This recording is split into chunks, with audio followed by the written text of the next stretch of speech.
तो दोस्तों, जैसा कि आप सभी तो जानते ही हैं कि भारत और पाकिस्तान के बीच चैंपियंस ट्रॉफी का सबसे बड़ा मुकाबला बहुत जल्द शुरू होने वाला है। लेकिन उससे पहले ही दोनों टीमों के बीच खतरनाक प्रैक्टिस मैच खेला गया, जिसमें इतिहास लिखा गया है। जी हां, आपको बता दें, दुबई क्रिकेट स्टेडियम में यहां पर टॉस जीतकर पाकिस्तान के कप्तान बाबर आजम ने पहले बल्लेबाजी करने का फैसला किया।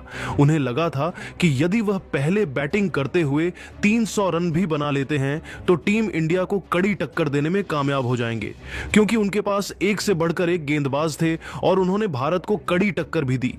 एक पल के लिए भी ऐसा नहीं लगा कि मैच एक तरफा हो रहा है और अंतिम ओवर में तो जाकर मैच लगभग भारत की पकड़ में ही नहीं था। और दोस्तों, फिर जो चमत्कार हुआ उसके बाद तो सबके होश ही उड़ गए। जी हां, दरअसल पाकिस्तान की तरफ से ओपनिंग करने बाबर आजम के साथ मोहम्मद रिजवान तो आए थे, लेकिन उनकी शुरुआत बिल्कुल भी अच्छी नहीं हुई थी। भारतीय गेंदबाजों ने उन्हें पूरी तरीके से तहस नहस करके रख दिया था। ऐसा लगा कि टीम इंडिया तो अभी से जीत गई, लेकिन फिर अंत में भारतीय गेंदबाजों की बेरहमी से कुटाई करते हुए पाकिस्तान ने हमें 308 रनों का लक्ष्य दिया और पूरे मैच का पांसा ही पलट कर रख दिया, जिसमें बाबर और फखर जमान ने अच्छी बल्लेबाजी की, जिसकी बदौलत पाकिस्तान हमारी टीम के सामने 307 रन बनाने में कामयाब रहा। बाबर ने 109 रनों की शानदार पारी खेली, वहीं 676 रन बनाकर फखर ने भी महफिल लूटी। आखिर में सलमान आगा ने कुछ अच्छे शॉट खेलकर अपनी टीम को एक बड़े लक्ष्य तक पहुंचा दिया। हालांकि एक समय तो ऐसा लगा था कि पाकिस्तान 150 रन भी नहीं बना पाएगी, क्योंकि केवल 25 रनों पर टीम इंडिया ने उनके 3 बल्लेबाज ढेर कर दिए थे। लेकिन फिर बाबर और फखर जमान ने अपनी टीम को संभाल लिया और इतने बड़े स्कोर तक पहुंचा दिया। भारत की तरफ से मोहम्मद शमी ने अपनी लाजवाब गेंदबाजी से टहलका मचाते हुए सबसे अधिक 5 सफलताएं हासिल की।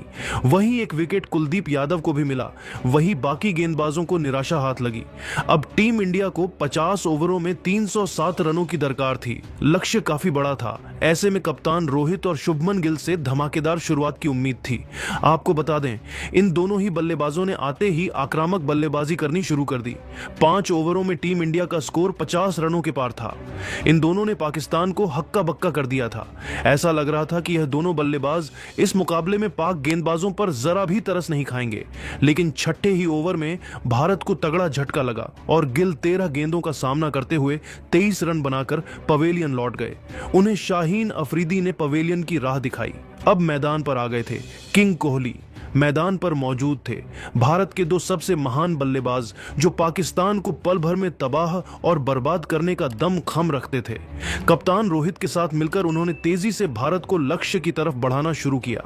पर दोस्तों, पेश अटैक के आगे दोनों ही बल्लेबाज जूझते नजर आए। शाहीन अफरीदी और हैरी श्राफ ने दोनों को बांधे रखा था, लेकिन तूफान को कोई कब तक रोक सकता है। कोहली ने शाहीन के ओवर में 2 छक्के और एक चौका लगाते हुए यह बताया कि आखिरकार किंग कौन है। उन दोनों के बीच एक अच्छी पार्टनरशिप पनपने लगी थी। दोनों ने देखते ही देखते टीम इंडिया को मैच में बराबरी पर ला खड़ा किया। दोनों ने 100 रनों से अधिक की साझेदारी बनाई।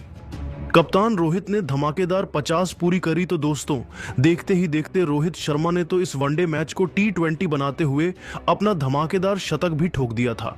दूसरी तरफ विराट भी खड़े खड़े केवल उनकी अद्भुत बल्लेबाजी का आनंद उठा रहे थे। इस दरमियान रोहित के बल्ले से 8 खौफनाक छक्के भी निकले थे, जिसकी बदौलत ही भारत 30 ओवरों के बाद 200 रनों तक पहुंच गया था। लेकिन फिर अच्छी बल्लेबाजी कर रहे रोहित नसीम की गेंद पर कैच आउट हो गए। हालांकि जाने से पहले उन्होंने 108 रनों की एक शानदार पारी खेली। अब मैदान पर थे किंग कोहली और हार्दिक पांड्या। जी हां, यह वही बल्लेबाज है जिनसे इस वक्त दुनिया भर, खास तौर पर पाकिस्तान के गेंदबाज खौफ खाते हैं। टीम इंडिया को जीत दिलाने की जिम्मेदारी इन दोनों बल्लेबाजों के कंधों पर थी। बता दें, इन दोनों ने संभल कर भारत को जीत की तरफ बढ़ाना शुरू किया। हालांकि इस बीच रनों की रफ्तार में लगाम सी लग चुकी थी। हालांकि फिर उन्होंने काउंटर अटैक करने का मन बनाया। इन दोनों के बीच देखते ही देखते 50 रनों की पार्टनरशिप हो चुकी थी। कोहली ने दोबारा पाकिस्तान की धज्जियां उड़ाते हुए 92 गेंद पर तूफानी शतक ठोक दिया था। पांड्या भी अपनी ताबड़तोड़ बल्लेबाजी से उनका बखूबी साथ निभा रहे थे। इन दोनों की आतिशी बल्लेबाजी के दम पर इंडिया ने मुकाबले को अंत तक पहुंचा दिया। आखिरी 5 ओवर में भारत को जीत के लिए 58 रनों की जरूरत थी।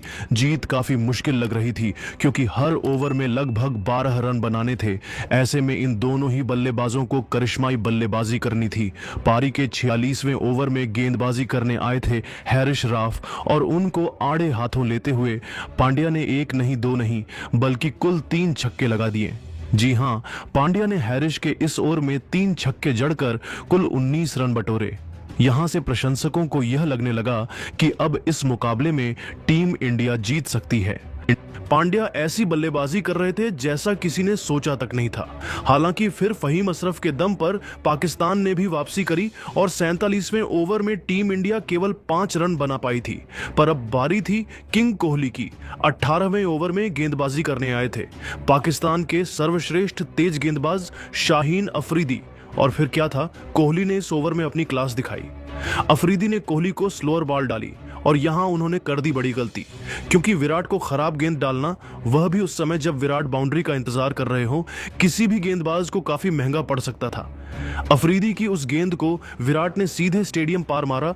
इतना ही नहीं, शाहीन अफरीदी के इस ओवर में 2 चौके और 1 छक्का लगाते हुए विराट ने कुल 18 रन बना डाले। भारतीय टीम तेजी से लक्ष्य की तरफ अग्रसर हो गई थी। अब भारत को आखिरी 2 ओवरों में जीत के लिए 25 रनों की दरकार थी, लेकिन पारी के 49वें ओवर में गेंदबाजी करने आए राफ ने केवल 6 रन ही दिए। जी हां, इस ओवर में दोनों ही बल्लेबाज कुछ खास नहीं कर पाए और भारत को आखिरी ओवर में जीत के लिए 19 रन बनाने थे। पाकिस्तान के सबसे खतरनाक गेंदबाज शाहीन अफरीदी आखिरी ओवर डालने के लिए आए और उनकी पहली ही गेंद पर विराट ने शानदार चौका लगाया।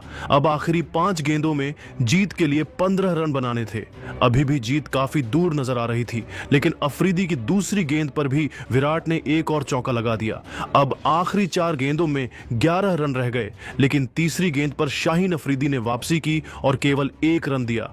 अब कुंग फू पांड्या स्ट्राइक पर आ गए। अब 3 गेंदों में बनाने थे। 10 रन अफरीदी की चौथी गेंद पर हार्दिक ने एक्स्ट्रा कवर के ऊपर से शानदार छक्का लगाया। 2 गेंदों में 4 रनों की जरूरत थी।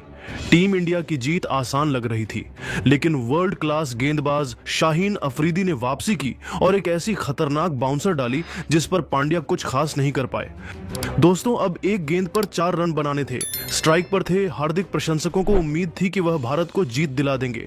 आपको बता दें, शाहीन अफरीदी ने इस पर परफेक्ट यॉर्कर डाली। ऐसा लगा था कि पाकिस्तान जीत गया, लेकिन फिर हार्दिक के बल्ले से बिजली कौधी माही के अंदाज में उन्होंने मिड ऑन के ऊपर से ऐसा हेलीकॉप्टर शॉट जड़ा कि गेंद देखते ही देखते हवा में कब गायब होकर स्टेडियम के पार चली गई, पता ही नहीं चला। और इस गगनचुंबी छक्के की बदौलत हार्दिक पांड्या ने एक मस्ट विन मुकाबले में टीम इंडिया को न केवल जीत दिलाई, बल्कि पाकिस्तान के घमंड को चूर चूर कर नया इतिहास लिख दिया, जहां पाकिस्तानी टीम और उनके फैंस तो स्टेडियम में ही आंसू बहाने लगे थे। जी हां दोस्तों, इस रोमांचक प्रैक्टिस मुकाबले में एक बार फिर टीम इंडिया ने अपनी जीत का झंडा गाड़ दिया था, जहां किसी ने सपने में भी नहीं सोचा होगा कि पाकिस्तान का टीम इंडिया इतना बुरा हाल कर देगी।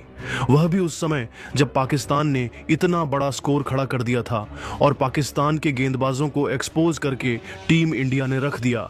अब एक ऐसा ही कांटे का मुकाबला एक बार फिर हमें 23 फरवरी को इंडिया और पाकिस्तान के बीच देखने को मिल सकता है।